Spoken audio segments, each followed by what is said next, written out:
Hey again everyone, welcome back again di Bitcoin Update. Happy weekend buat teman-teman semua.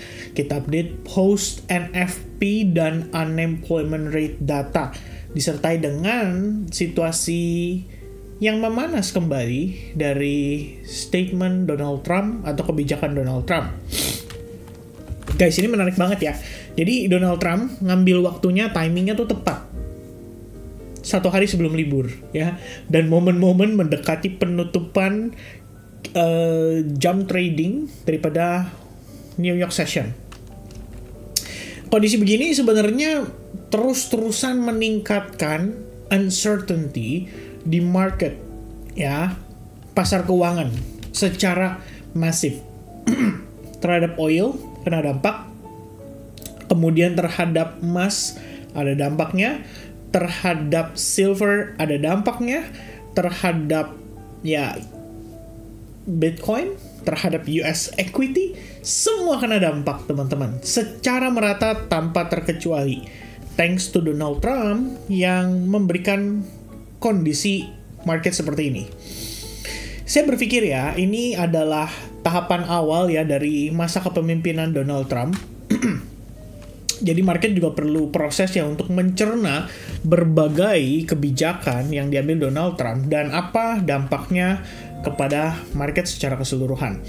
Teman-teman buat yang mungkin first time banget ngerasain kondisi kayak begini, guys, ya Anda harus pelajari dan belajar untuk adaptasi ya. Jangan menyalahkan Donald Trump. Donald Trump technically mengambil segala langkah ini ya bukan karena dia ingin mengendalikan market ya, tapi dia pengen jadiin US itu sebagai negara superpower kembali ya. Mengingat pada masa kepemimpinan Joe Biden ceritanya nih, taringnya Amerika itu tumpul guys, dan dia kembali muncul ingin mendominasi pasar kembali dengan tarif-tarif dagang sebagai bentuk negosiasi atau alat untuk negosiasi dengan negara-negara yang berpartnership dengan Amerika, dalam tanda kutip ya ada hubungan dagang lah kalau kita bilang begitu. So, kalau kita lihat ya, apa yang perlu direview nih teman-teman. Pertama, unemployment rate bagus angkanya. 4,1%, ekspektasinya ternyata turun jadi 4%. Walaupun non-farm payroll-nya tetap lebih mengecewakan, tapi market memang hanya meng-highlight di unemployment rate. Saya sudah ya based on my own experience bertahun-tahun teman-teman, biasanya gitu ya, waktu NFP-nya keluar misalkan negatif nih, biasanya marketnya positif dulu tuh against dollar, tapi nanti seiring berjalannya waktu pelan-pelan dia akan cenderung menyesuaikan kembali, dan biasanya dolarnya menguat lagi setelah ngelihat unemployment rate-nya. Selain itu, non-farm payroll datanya kan turun nih ke 143.000 penambahan tenaga kerja pada Januari. Technically di average yang 3 bulan terakhir memang angka tengahnya itu di 160.000 lebih kurangnya guys. Dan 160.000 ini merupakan level atau penambahan tenaga kerja yang menurut Badan Statistik relatif dianggap wajar dan dianggap tetap oke ya. Maka kalau kita lihat, concern utamanya di unemployment rate. Dan kalau teman-teman perhatiin, average hourly earning month over month itu naik jadi 0,5% guys. More than 50%. Kemudian average hourly earnings yang tahun per tahun itu naik ya di atas forecast 3,8 jadi 4,1% atau sama dengan previousnya. So far dengan data atau angka-angka tersebut nunjukin kalau ini artinya wajar bagi the Federal Reserve untuk mengatakan bahwa inflasi tetap bisa naik kembali. Makanya kalau kalian lihat Michigan One Year Inflation Expectations ini juga ngangkat ya. Angkanya 3,3 tuh jadi 4,3%, lompatnya 1%. Dan kalau kita lihat Bitcoin-nya, ini benar-benar serangkaian kejadian yang mengatur pergerakan harga menjadi sangat eksplosif ya di hari Jumat. Unemployment rate keluar ya, kalau kamu perhatiin itu dibanting dulu kok, tuh dibanting dulu sampai bawah, mungkin ngerespon NFP-nya yang turun gitu kan. Kalau kita lihat tuh ngerespon NFP-nya yang turun, tapi kemudian langsung tercover dengan unemployment rate yang bagus. Jadi benar nih, market react itu berdasarkan data unemployment rate yang lebih dominan ya di compare dengan NFP-nya. Kemudian jam 10 teman-teman keluarlah Michigan One Year Expectation, Bitcoin-nya turun. Kemudian sekitar jam 12 Donald Trump kasih statement dan kembali turun. Ya, statementnya apa tuh dari Donald Trump teman-teman? Ada 2 poin yang di-highlight sama market. Yang pertama adalah Trump mengatakan kepada pembuat kebijakan Republik bahwa dia merencanakan untuk ini baru rencana ya, artinya belum pasti nih teman-teman. Tapi dia merencanakan untuk menerapkan reciprocal tarif. Artinya reciprocal tarif itu adalah mengcounter tarif yang dikenakan terhadap US. Jadi kalau misalnya ada negara nih, sebut saja misalnya China gitu ya. Let's say China mengimport apa yang bisa diimport dari US ya teman-teman. Ya misalnya mengimport, saya juga bingung ya, apa yang diimport dari US ya oleh China teman-teman sekalian ya. Tapi let's say China mengimport chip deh. Ya kita tahu teman-teman ya, Nvidia itu kan yang akhirnya menjadi pertarungan luar biasa ya antara DeepSeek dengan OpenAI ya, karena ternyata walaupun chipnya dibatasin, DeepSeek katanya bisa menyaingi OpenAI bahkan dengan biaya investment yang lebih murah gitu. Nah misalnya kayak gitu. Nah let's say China menerapkan tarif di chip tersebut senilai 10% misalkan. Nah, Donald Trump akan menerapkan kembali tarif terhadap barang yang diimport dari China berhubungan dengan industri yang sama. Artinya teknologi dan sama-sama 10%. Jadi reciprocal tarif pada dasarnya adalah melihat negara tersebut menerapkan tarif apa nih terhadap industri apa. Maka kalau dia terapkan tarif di situ, misalkan sebut saja ada tarif dagang untuk mobil, ya makanya kalau kalian lihat nih sejam kemudian Uni Eropa tuh menawarkan ya untuk menurunkan tarif terhadap kendaraan dari US atau mobil dari US dengan harapan menghindari trade war dengan Donald Trump. Tuh, European Union ya langsung mempropose untuk nurunin 10% tarif import terhadap mobil atau kendaraan dari US, dan dengan harapan ya kalau bisa jangan sampai ada perang dagang atau perang tarif, kira-kira begitu. Begitu Donald Trump keluarin statement tersebut, 1 jam kemudian atau kurang dari 1 jam kemudian Trump menandatangani amending duties on de minimis imports from China. Technically ini masih berhubungan dengan tarif juga yang dikenakan terhadap barang-barang yang diimport dari China. That's it. Market langsung khawatir dan galau. Kemudian 243 menjelang penutupan market, Trump kembali membuat statement bahwa kita akan bertemu, kita akan meeting teman-teman terkait dengan reciprocal tarif di hari Senin atau Selasa dan akan ada pengumuman. So Senin atau Selasa bakal jadi kondisi yang semakin uncertainty di market. Kira-kira begitu. Ya, nggak tahu tuh nanti Donald Trump bakal ngumumin apa ya di market teman-teman sekalian ya sehubungan dengan hal tersebut. Apakah dia akan benar-benar menerapkan tarif yang reciprocal tersebut atau ternyata dia memutuskan untuk tidak menerapkan tarif? Intinya uncertainty ini masih akan berlanjut terhadap market sampai dengan hari Senin dan Selasa. Depend ya kapan dia mau meeting teman-teman sekalian. It is very interesting ya, dengan kondisi tersebut akhirnya market menjadi melihat situasi ini dengan penuh ketidakpastian. Kalau kamu bisa cek US 10-year yield itu naik ke 4,4%, tapi kalau kita bilang ini gara-gara unemployment rate sih, bukan karena Donald Trump-nya ya. Dampaknya lebih kerasa ke Nasdaq lah.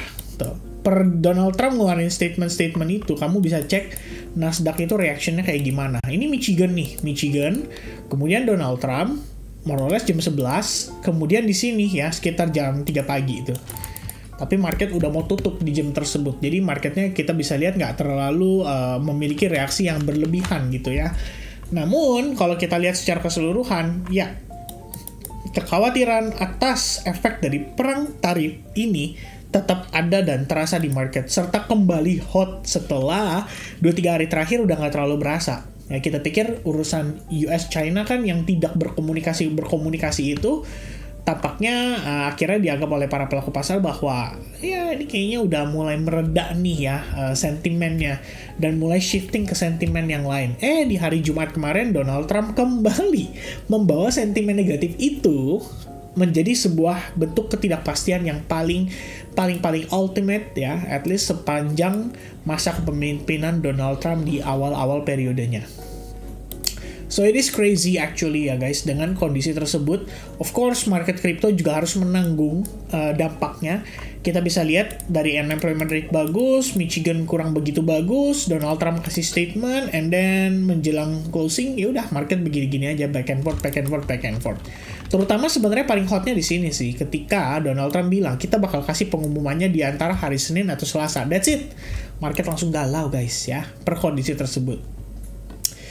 So, dengan kondisi seperti ini, baiknya gimana teman-teman sekalian? Satu, saya selalu remind, do not over leveraging ya, atau do not over spekulatif atau over speculate di market untuk saat ini. Jangan terlalu banyak mengambil posisi, kemudian transaksi dengan risk management yang tidak proper, bahkan tidak menggunakan stop loss, karena market sewaktu-waktu bisa gerak dengan sangat impulsif jikalau statement dari Donald Trump mengancam market untuk melakukan action-action yang irrational atau impulsif. Itu aja. Oke? So, kalau misalnya kita kembali berdasarkan data yang kita dapatkan di hari Jumat, technically it's good ya. Karena data tenaga kerja dari sisi pengangguran yang turun itu menandakan bahwa ekonomi di US itu masih fine. Ya. Not so bad, kita bilang masih fine. Dan kalau misalkan di sini Kashkari ada kasih statement ya, bahwa menurut Kashkari ya kita nggak perlu buru-buru ibaratnya gitu kan untuk pangkas suku bunga, karena kita ngelihat ya 4% unemployment rate adalah data kunci hari ini. Labor market remains strong. Dari situ kan berarti udah ada bayangan tuh nih ya. Rate futures traders see Fed next cutting in May versus June before jobs report. Mundur antara Mei atau Juni. Kalau Maret kelihatannya udah nggak mungkin. Nah, dari sini ya kita bisa bilang so far kondisi pertumbuhan ekonomi di US masih oke saja, tidak buruk teman-teman, karena bisa terlihat dari tenaga kerja yang atau pengangguran yang cenderung turun bukan naik. Kalau ekonomi fine aja, ya market juga harusnya fine aja. Tapi nggak bisa eksplosif, karena kalau marketnya, ekonominya fine aja, the Fed nggak perlu QE. Itu dia sebenarnya tantangan terbesar kita untuk saat ini. Kita mengharapkan QE, tapi kalau kita pengen lihat QE, the Fed harus ngelihat ekonomi hancur dulu. Baru kemudian dia mengirimkan stimulus berupa QE. Entah itu dengan pangkas suku bunga secara agresif, atau menambah likuiditas dengan cara cetak uang, teman-teman. So that's what happened currently. Ya, highlightnya adalah uncertainty sih, karena Donald Trump melakukan intervensi terhadap market, kalau saya bilangnya ya, intervensi secara tidak langsung, karena main fokusnya dia kan adalah mencoba untuk menaikkan kembali popularitas US di antara negara-negara yang punya hubungan dagang ini dengan US technically. Tapi tampaknya kebijakan itu mempengaruhi market untuk jangka pendek. Maka PR-nya kita teman-teman adalah bersabar melihat bagaimana respon daripada market dalam proses penyesuaian atau normalisasi daripada segala kebijakannya Donald Trump. In the midterm, into the long term. Ya hopefully tesisnya untuk 1 tahun pertama kenaikan presiden baru tetap bisa membawa market tetap dalam keadaan positif, karena somehow walaupun kita ngelihat rejection, Nasdaq still closing di atas exponential moving average 21, S&P 500 atau US 500 juga technically sama ya, they're still doing well. Hanya Bitcoin aja yang jadi kendala ya. Oh damn ya, saya kepencet lagi teman-teman, sebentar ya. Ya, ini dia. Hanya Bitcoin aja yang so far not doing so well. Ya, kita bisa bilang ya Bitcoin sebenarnya still doing well juga sih. Dia tetap di atas exponential moving average 21 gitu. There's no sign of bearish gitu kan. Hanya ada konsolidasi doang. Tapi ya altcoins-nya kan sangat terasa ya. Jadi ini menyebabkan kita memiliki kesan kalau market itu udah lagi dalam keadaan bearish to the max. Dan itu adalah hal yang sangat-sangat menurut saya sangat-sangat bisa dimengerti. Oke, but for now I still believe kalau market ada ekspektasi untuk nantinya dia bisa rally, maybe not today, maybe not tomorrow, maybe not the next 2 weeks or 3 weeks, maybe next month, maybe next 2 months. Ya, we never know teman-teman sekalian. Sebelum Donald Trump di sini settle, saya rasa uncertainty ini akan terus menghantui market secara keseluruhan. So our job is to be safe ya, tetap perhatikan risk manajemennya, jangan sampai over trading, jangan sampai over spekulatif di meme coins ya, di bla bla bla. Ya just be safe lah. Itu aja teman-teman dari saya. Oke? So for now, happy weekend to everyone. Thank you very much guys for watching this video. I'll see you guys again in the next market update and the next live streaming. Seperti yang saya sudah sampaikan kepada teman-teman sebelum-sebelumnya. Oke? So God bless to everybody. Have a nice weekend, have a nice Sunday, and see you guys again very soon guys. Cheers, bye-bye.